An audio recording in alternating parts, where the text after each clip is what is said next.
The Middle East is not falling apart, it is being taken apart, and the United States is the one holding the tools. I know that sounds like a conspiracy theory. It is not. It is accounting. And once I walk you through the actual financial and military architecture that governs this region, you will never again be able to watch a news broadcast about Gaza or Iran or Syria or Yemen and believe what you are being told. What you are witnessing in real time is not a humanitarian catastrophe that America is trying to manage. It is a system that America built, that America maintains, and from which America profits financially, militarily, and geopolitically every single time another city burns. Stay with me, because I am going to take you through this mechanism layer by layer, and by the end of this video, you will understand something that most economists, most journalists, and most politicians either do not grasp or are paid not to say out loud. Let me start where I always start, with money. Specifically with the question that almost nobody in mainstream economics asks: who benefits, not who claims to benefit, not who the press release says benefits, who actually measurably, materially benefits when the Middle East descends into violence? The answer, when you follow the money carefully and without sentiment, is consistent across every major conflict in the region for the last 5 decades. The United States government benefits, American financial institutions benefit, American defense contractors benefit, and the mechanism through which they benefit is not accidental, it is structural, it is, in the most precise sense of the word, imperial. I have been making this argument since the early 1970s when I wrote Super Imperialism, a book that was initially read most carefully not by left-wing critics of American power, but by the US State Department and the Pentagon, who used it, to my considerable horror at the time, as a how-to manual. What I had intended as an expose of how the United States exploited the post-Bretton Woods dollar system to extract wealth from the rest of the world turned out to be, for the people running that system, a useful clarification of what they were already doing. That experience taught me something important about power. It does not need to hide its mechanisms from itself. It only needs to hide them from you.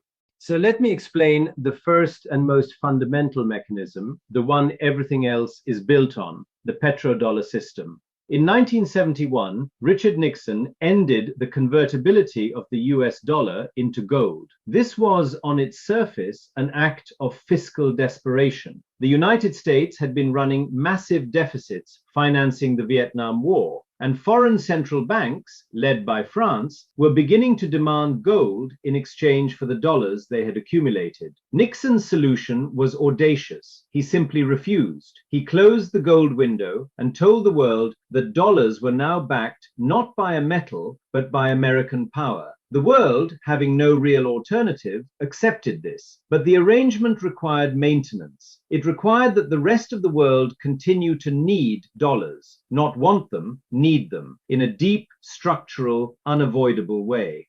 The genius of what followed, and I use the word genius in the purely technical sense, stripped of any moral approval, was the deal that Henry Kissinger negotiated with Saudi Arabia in 1973 and 1974.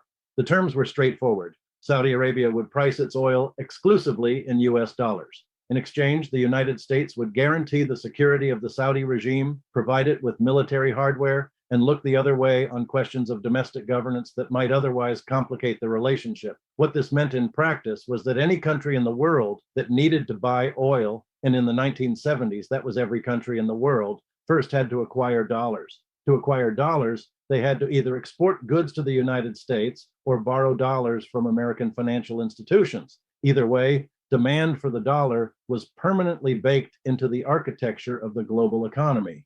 The dollar did not need gold anymore. It had oil. And stay with me here, because this is where the Middle East connection becomes not incidental, but absolutely central, because the entire system only works as long as oil remains priced in dollars. And oil only remains priced in dollars as long as the states that control the oil remain within the American imperial orbit.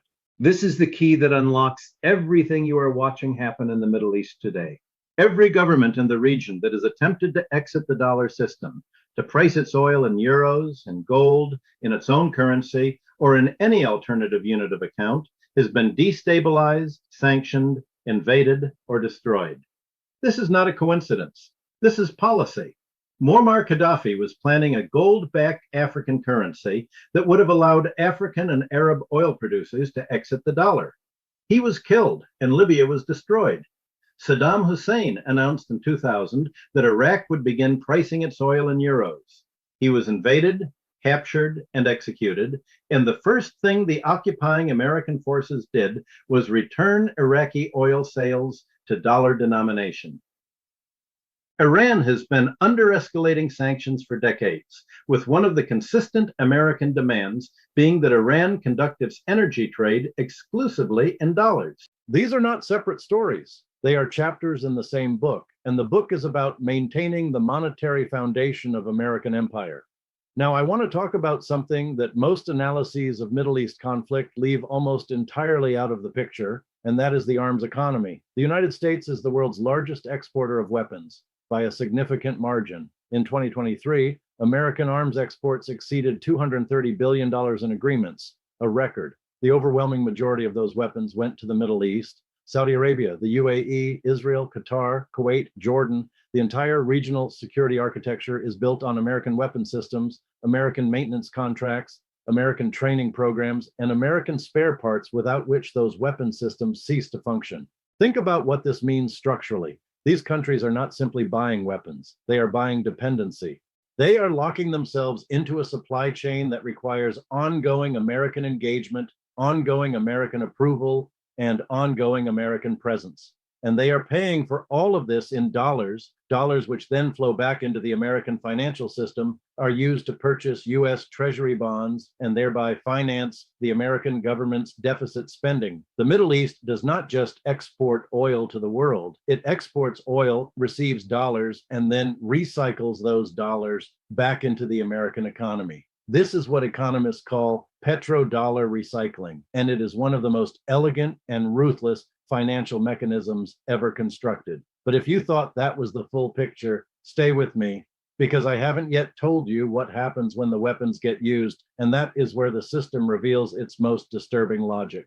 When there is active conflict in the Middle East, when bombs are falling, when infrastructure is being destroyed, when entire economies are being reduced to rubble, several things happen simultaneously that are, from the perspective of American financial interests, extraordinarily convenient. First, there is an immediate surge in arms orders. Countries that feel threatened buy more weapons. Countries that are conducting military operations consume munitions at extraordinary rates and need to reorder. Lockheed Martin, Raytheon, Northrop Grumman, General Dynamics. Their stock prices do not fall when the Middle East burns. They rise. Their order books fill. Their lobbyists in Washington smile.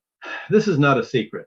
You can look at the quarterly earnings calls of these companies in any period of elevated Middle East conflict and read the language used by their executives about increased demand environments and robust pipeline activity. They are talking about war. They are talking about the destruction of human beings and human infrastructure as a revenue opportunity. And they are right. From a purely financial standpoint, the numbers confirm it every single time. Second, and this is the mechanism that almost never gets discussed in mainstream coverage, the destruction of Middle Eastern economies creates financial dependencies that persist long after the shooting stops. When a country's infrastructure is destroyed, its power grid, its water systems, its roads, its ports, its financial institutions, it needs to rebuild. And to rebuild, it needs capital. And capital, in the current global financial architecture, comes with conditions. Those conditions are set by the International Monetary Fund and the World Bank, which are, and I want to be precise here because precision matters, institutions that are structurally controlled by the United States Treasury and that operate according to an economic doctrine, neoliberalism, that consistently serves the interests of international financial capital over the interests of the populations they claim to be helping. The standard IMF structural adjustment program requires the recipient country to privatize public assets, cut social spending, open its economy to foreign investment, and maintain a monetary policy designed to protect the value of dollar-denominated debts. In other words, the country that has just been bombed into rubble is then required, as a condition of accessing the capital it needs to stop its people from starving, to restructure its entire economy in ways that make it permanently hospitable to American and European financial institutions, War creates the crisis. The IMF provides the terms. Wall Street provides the capital and collects the returns. It is a vertically integrated system of extraction, and the Middle East has been one of its primary laboratories for half a century. Keep watching, because I have not yet gotten to Israel's specific role in this architecture. And that is the piece that will make everything else click into place. And it is the piece that generates the most furious denials from people who have the most to lose from your understanding it clearly. Israel is not simply a recipient of American support. It is a node, a critical, irreplaceable node in American imperial infrastructure in the Middle East. I want to be very precise about what I mean by this, because the topic generates enormous emotional heat that tends to prevent clear thinking.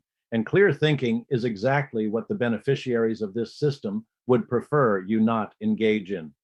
American support for Israel, which runs to approximately $4 billion per year in direct military aid, plus additional billions in loan guarantees, intelligence sharing, diplomatic protection at the United Nations, and preferential access to American weapons technology, is not, as it is almost universally portrayed in American media, a product of domestic political pressure from a Jewish lobby, though that lobby exists and is real. It is, at the strategic level, a rational investment in a forward military base in the most energy-critical region on Earth. Israel provides the United States with intelligence gathering capacity, military logistics infrastructure, weapons testing in live combat environments. The F-35, to take one example, has been combat tested over Gaza and Syria, and that real-world performance data is invaluable to American defense contractors selling the aircraft to other customers, and a permanent source of regional instability that justifies the continued American military presence in the region. I am not making a moral argument here. I am describing a strategic logic, and that strategic logic has been explicit in American foreign policy documents for decades, if you bother to read them. The Abraham Accords, which were celebrated in 2020 as a breakthrough for Middle East peace, were understood by anyone paying attention to the underlying financial and strategic architecture as something quite different. They were the formalization of a Sunni Arab-Israeli alignment against Iran, underwritten by American weapons sales to the Gulf states and American diplomatic cover for Israeli policy in the occupied territories. The price paid by the Palestinian population for this realignment was explicit and was accepted without apology. Their political rights, their territorial claims, and their physical security were simply removed from the negotiating table. They were sacrificed, in the most literal sense, on the altar of American strategic interests. And what are those strategic interests? Keeping Iran isolated, keeping the Gulf monarchies dependent on American military protection, keeping oil flowing in dollars, keeping the regional order structured in ways that prevent the emergence of any independent economic or political power capable of challenging American hegemony. And this brings me to Iran, and to why the pressure on Iran has escalated so dramatically in recent years, and why it has almost nothing to do with nuclear weapons and almost everything to do with the broader challenge to dollar hegemony that Iran represents as part of the emerging multipolar order. But if you thought what I have described so far was troubling, why the Middle East must be kept burning precisely because the alternative threatens the entire financial architecture of American power, that is where this story gets truly significant. Do not go anywhere. Iran is not the problem. Iran is a symbol of the problem. And the problem from Washington's perspective is this. For the first time since the end of the Second World War, there is a credible, organized, and accelerating international movement to build a global financial architecture that does not depend on the US dollar. And Iran, along with Russia, China, and an increasing number of global South nations, is at the center of that movement. Everything you are watching happen in the Middle East right now, the sustained pressure on Iran, the proxy conflicts, the sanctions regimes, the military encirclement, has to be understood in this context.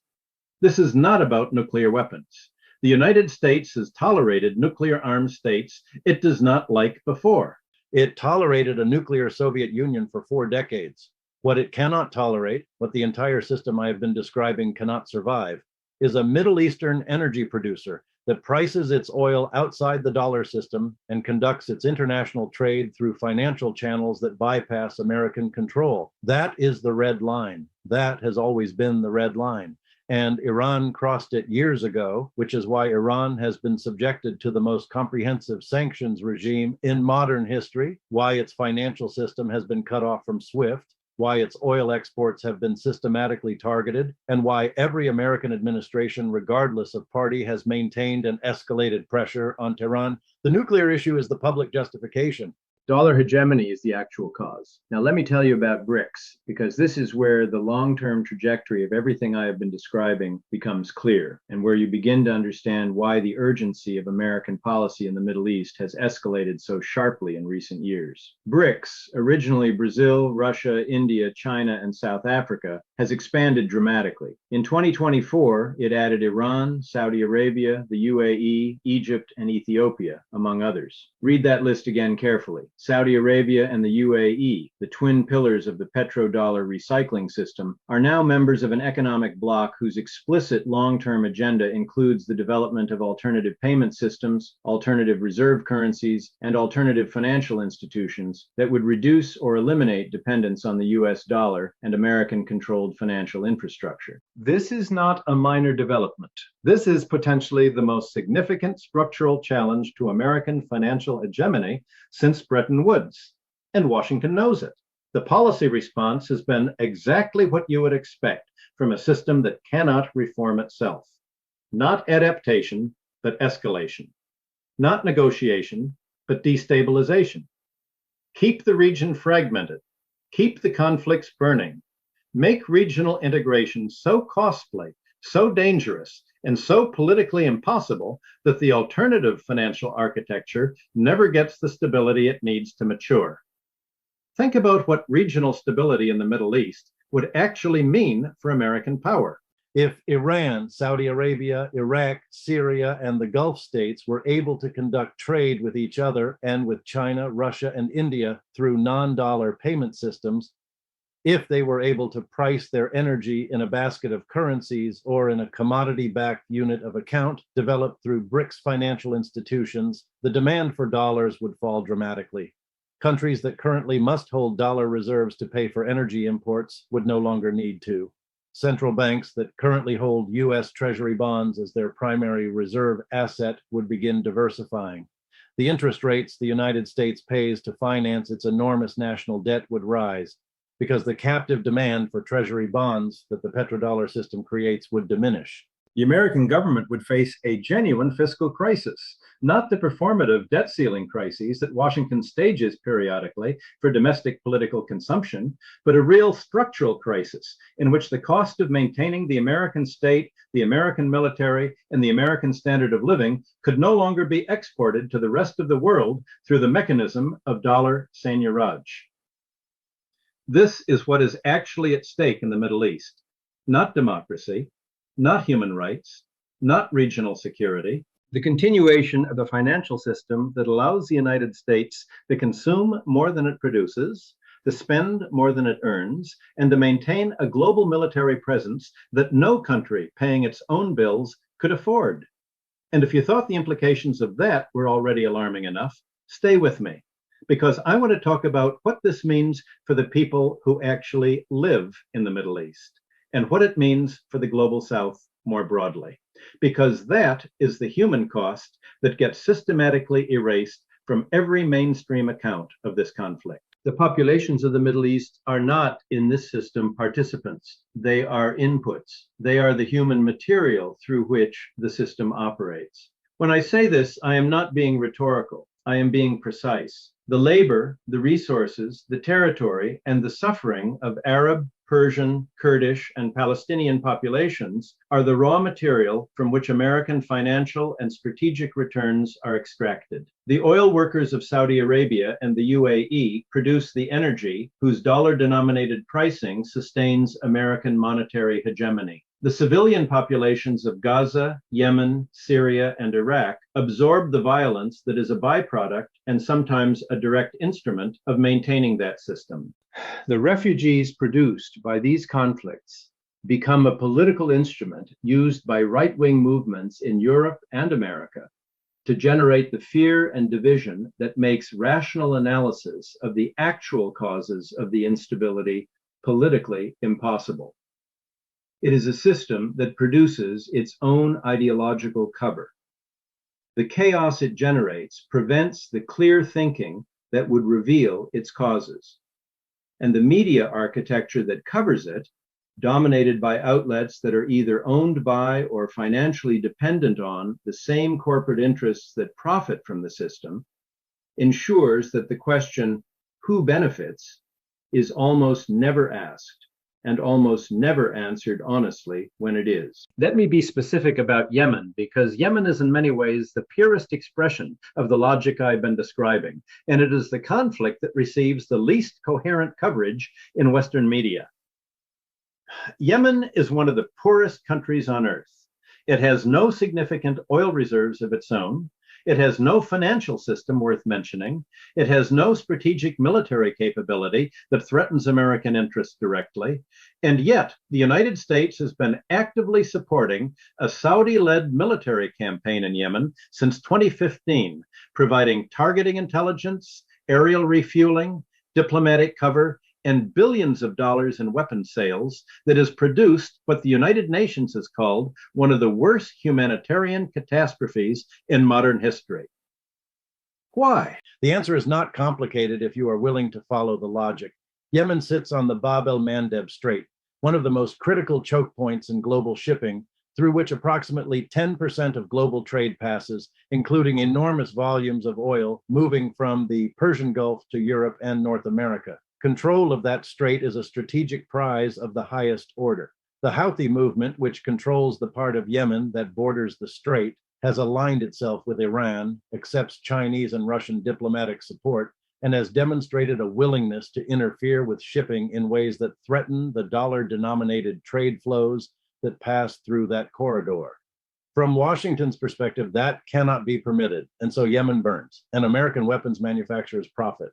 And the Yemeni people, who have nothing to do with dollar hegemony, who simply have the misfortune of living on strategically critical geography, pay the price in cholera, in famine, in the deaths of children whose names will never appear in any financial report, but whose suffering is as real as any balance sheet entry. Now, I want to address something directly because I know from decades of making this argument that at this point in the analysis, a particular objection arises. The objection goes like this. Surely American policymakers are not this cynical. Surely they genuinely believe they are promoting democracy, fighting terrorism, protecting human rights, maintaining regional stability. And I want to take this objection seriously because it is not entirely wrong. Many of the individuals who implement American foreign policy in the Middle East are not personally cynical. Many of them genuinely believe the narratives they use to justify what they do. This is, in fact, one of the most important features of how imperial systems function. They produce ideologies, sets of beliefs, frameworks of interpretation, moral vocabularies that allow the people operating within them to understand what they are doing in terms that are genuinely meaningful and genuinely felt, while systematically obscuring the material interests that the system serves. American foreign policy professionals largely believe they are promoting stability and democracy. They believe this because they have been trained in institutions, think tanks, universities, government agencies that produce this belief as a natural output. The ideological framework they inhabit makes the actual logic of the system invisible to them, just as it is designed to make it invisible to you. This is why I have spent my career not attacking individuals, but attacking systems, because systems are where the real power lies, and systems can persist even when the individuals within them are personally decent, personally sincere, and personally convinced of their own good intentions. The question is never whether American policymakers are evil. The question is always what structural interests their policies serve, regardless of intent. And when you ask that question, when you follow the money, trace the arms, map the financial flows, and read the strategic documents that are available to anyone willing to look, the answer is consistent and has been consistent for 50 years. American policy in the Middle East serves American financial hegemony, American arms industries, American energy companies, and the network of financial institutions centered on Wall Street and the City of London that profit from managing the dollar-denominated global economy. Everything else, The democracy promotion, the counterterrorism, the humanitarian intervention, the peace processing is the ideological dressing that makes this extractive system legible to the populations whose taxes fund it and whose children fight in it. And this brings me to what I believe is the most important question, the one that determines whether any of what I have described can change, which is the question of what happens to this system as the de-dollarization movement matures. Because here is the structural reality that Washington cannot escape by bombing anyone. The petrodollar system was built in a world where the United States accounted for roughly 50% of global GDP. Today, that figure is closer to 25% and falling. The BRICS economies, measured by purchasing power parity, now represent a larger share of global output than the G7. China alone has surpassed the United States as the primary trading partner of more than 120 countries. The infrastructure for alternative payment systems, from China's cross-border interbank payment system to the various bilateral currency swap arrangements that Russia, China, Iran, and others have developed, is not yet mature enough to replace the dollar system, but it is developing rapidly, and every act of American financial aggression, every sanction, every asset seizure, every weaponization of dollar-denominated financial infrastructure accelerates the development of those alternatives by demonstrating to the countries of the global South exactly why they need them. When the United States seized approximately $300 billion in Russian central bank assets following the invasion of Ukraine in 2022, it sent a message to every central bank in the world. Dollar-denominated reserves are not safe if Washington decides it does not like your government. The response was entirely predictable to anyone who understands how financial systems work. Central banks began diversifying out of dollars and into gold at a pace not seen since the 1960s. Countries that had never seriously considered non-dollar trade arrangements began having those conversations with urgency. The weaponization of the dollar as an instrument of American foreign policy is, in the long run, the most self-defeating strategic choice Washington could make, because it destroys the one thing the dollar's global role depends on, which is the perception that it is a neutral, reliable, universally accessible store of value and medium of exchange. Once that perception is gone, the dollar becomes just another currency, a very large one issued by a very powerful state, but no longer the irreplaceable foundation of the global financial architecture. And when that happens, not if when, the fiscal mathematics of American power change completely. The ability to run permanent deficits financed by the rest of the world disappears. The ability to maintain a military presence on every continent simultaneously becomes unaffordable. The entire edifice of post-war American hegemony, which was built not on military superiority alone, but on the unique monetary privilege that military superiority underwrote, begins to come apart. This is the context in which the Middle East is burning today.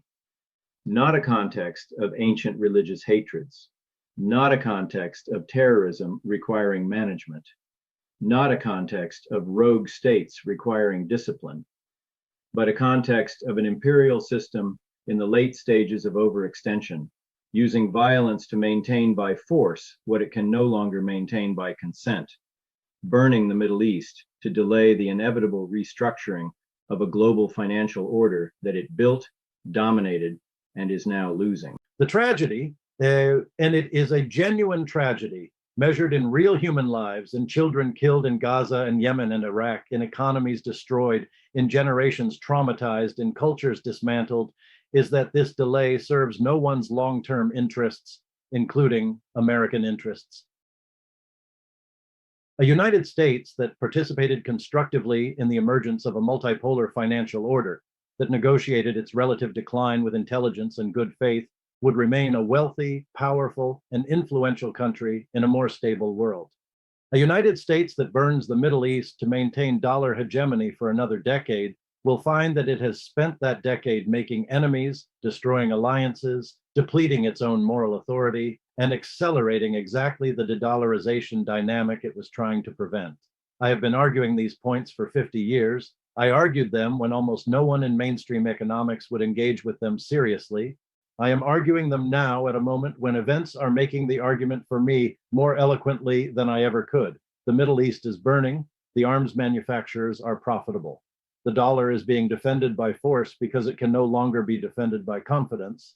And the system that produced all of this, the system I have spent my career trying to describe with enough precision that people can actually see it, is reaching the end of its sustainable life. What comes after it and how much destruction accompanies that transition depends in large part on how many people understand what the system actually is, not what it says it is, not what its beneficiaries need you to believe it is, but what it demonstrably, measurably, structurally is. That is why this conversation matters. That is why I keep having it. And that is why you should keep asking the question that the system is designed to prevent you from asking: who benefits? Follow that question wherever it leads, with honesty and without fear, and you will understand the world far better than the people paid to explain it to you ever want you to.